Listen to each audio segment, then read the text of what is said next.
So I'm growing up in Southern California. I'm aware that my father was shot down over the Soviet Union, imprisoned by the KGB, ultimately exchanged for a Soviet spy. But as a kid, 9, 10, 11 years old, I wasn't aware of the significance of it. I'm a kid. I ask him questions, he talks to me about his experiences, I'm reading his book, so we interact, but I'm more interested in, hey, I want to go out and play. Hey, I've got friends down the street.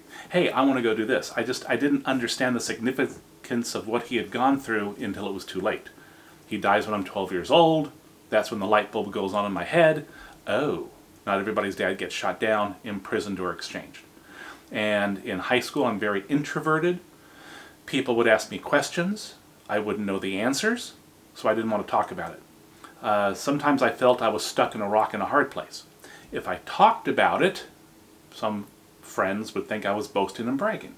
If I didn't talk about it, some friends would think, oh, he's aloof. He thinks he's too good for us. So I was just stuck in a rock and a hard place, didn't know what to do, didn't want to talk about it, didn't know the answers. In college, I come out of my shell. I'm curious. I want to find out more about my father. But more importantly, I want to find out the truth so I know how to answer questions being asked of me. And that's what sets me on this journey to find out about my father, the truth of what took place, so I can answer questions being asked of me. Well, it snowballed. I find out about my dad through family members.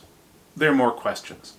I start to talk to his friends, his colleagues, his fighter pilot buddies, people he worked with, get their input. There are more questions. Start doing research on the Cold War, to understand the U-2 incident, to understand my father. There are more questions. And so this is what snowballs into what I do today of lecturing, writing, teaching, preserving Cold War history, honoring Cold War veterans, educating future generations about this time period. All started as a result of my interest in finding out about my dad.